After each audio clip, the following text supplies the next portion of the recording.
Welcome to office hours for Introduction to Information Systems. This is what I call 3.2. In other words, the second office hours relating to the third module. I'm just going to go over a really quick spiel, very similar to every other one I've done to this point. And then if you guys have questions, I will happily help you out with whatever I can. We are just a few days short of everything being due for Module 3. Specifically,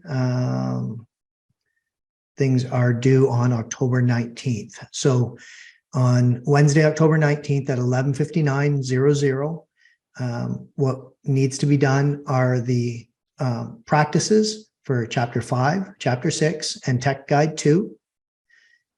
Those are available whether you've done the prerequisites or not. And the Module 3 quizzes, which is for Chapter 5, Chapter 6, and Tech Guide 2, and the Discussion 2. So the only thing that's not available to anyone that hasn't completed the 2 mandatory assessments, which is the Academic Integrity Module and the Course Requirements Quiz, is the quizzes, or are the quizzes.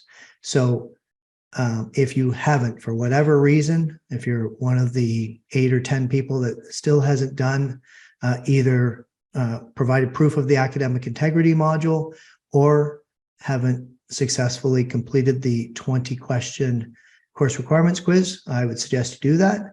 I would suggest you not wait until 8 o'clock on Wednesday evening, because I will not be verifying and approving those that late.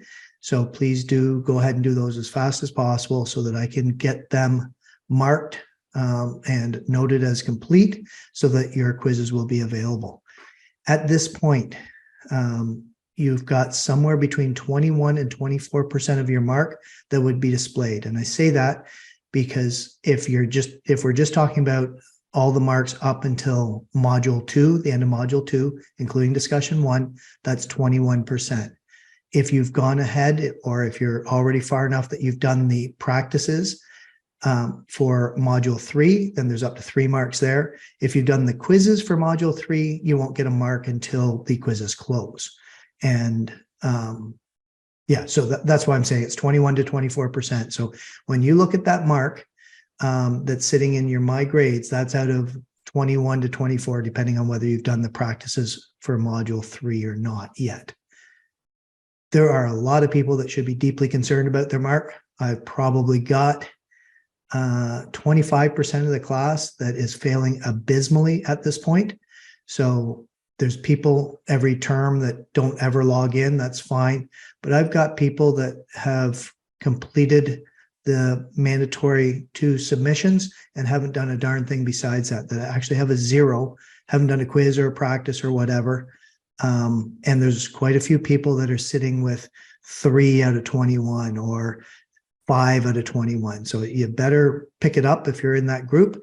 There will be no rewriting. I will not be reopening anything because you didn't do what was required of you. But if you are in that situation, you need to start assessing what you're going to do with this course. I will warn everyone we're a couple weeks away from the drop date.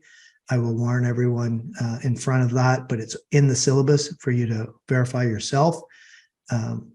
By the end of the time when we've got Discussion 2 marked, you will have had 35% of this course that's in the books by the time we mark Discussion 2. So I know there's a question about seeing feedback on Discussion 1, so I will deal with that separately at the end. My understanding, and I don't get to see things the way you do. In other words, my Blackboard is not the same as yours. You should be able to see it through grades and see the student feedback there. I will follow up with that because I think I'll be sharing a screen and seeing it from a student's perspective after this office hours. And we'll, if there's some additional instructions I need to make, then I'll do them. If it's fairly intuitive, then I won't worry too much about it. But I will assist anyone that needs assistance. The discussion 1 was completed 1 week after submission. So as of Wednesday, your feedback was there. Please do take the opportunity to look at that. I do discussions in all my courses, and I can tell you that the marks tend to, anyone that's paying attention to feedback, they get much closer to perfect, if not perfect, by the time we get into discussions 3 and 4. So if you will read the feedback, there's a lot of common threads in that feedback. Things like people that do a list of references, but they don't cite the references within the body of their work. People that only answer one question, people that decide to do 200 words instead of the required 400 or 500, people that don't proofread. Those are kind of common threads there. And we give really verbose feedback for the first couple, and then we cut down after that. So you should have very detailed feedback explaining exactly where we think you went wrong. With your feedback for 1, the same for 2. By the time we get to 3 and 4, it'll probably mostly just a mark. So please do take the time to look at that feedback. The idea is to make you a better writer, to expose you to some ideas outside the core curriculum, and to work on your sort of analytical thinking and expression as we go through. So I don't think I have anything else to particularly say. Do either of you guys have anything that you'd like to ask me?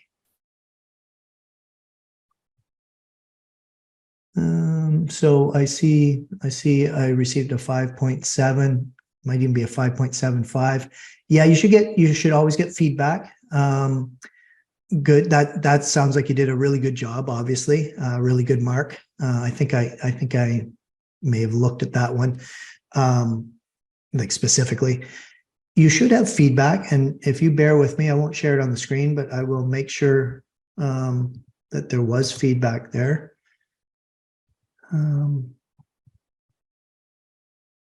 Yeah, the only time I usually don't give feedback is when it's perfect, and then the feedback is well done. Sometimes there are people that are going to get perfect, and I'll say, I'll make a comment, and obviously there's not any marks deducted for it, but the criteria gets tougher as we get along, as we get more sophisticated throughout the term. Bear with me, I'm just looking for your discussion.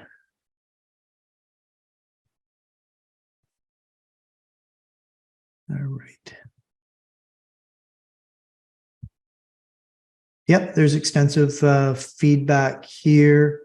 Well, there's not extensive. There wasn't much to comment on. It was a really good submission. So it's got a question 1 with the breakdown of marks, line by line content, references and citations and presentation. And then the same with question 2. And a brief comment about question 2, which was the one that there were a few marks deducted for. Okay. So yeah, what I want to do, and maybe it's worthwhile if you guys aren't, if you guys don't mind sharing a screen, make sure that you can see the feedback. I mean, there's every possibility that we may have to get elaborate to figure it out. I won't share it as part of the regular office hours. So are there any other questions that not specific to finding the feedback in the discussions that you guys have?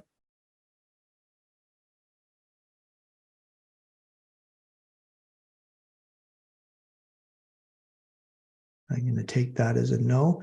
Are you okay? So I'll cut the recording off. Will we discuss the final? Yeah, not for a long time. We won't be discussing the final exam format. We're only halfway through the course. I can't even get people to attend or watch these. So I use that as a lever right at the end, a week or 2 out. And I actually get people to show up for office hours that way. So yeah, it's outlined in general in the syllabus, but I'll certainly go over it in gory detail when we get a week or 2 out. Okay. And I guess the other thing to say is next week, like 1 week from today, you'll be on to reading week. I don't anticipate doing an office hours on either the first or the second Saturday for like during reading week, and we'll return after we get back into the class at the end of the next week. I can't imagine, I didn't get anyone at Thanksgiving.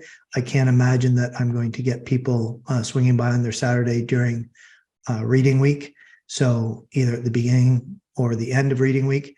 So what I will do is I'll answer questions by email as people need them. If there's a big demand, I'll happily do it. I'm still working away, but my thought is that it'll be 3 weeks from now before we go ahead and do another office hours. Okay. And I'll schedule that in the Zoom meeting so that everyone can see that when they look at it.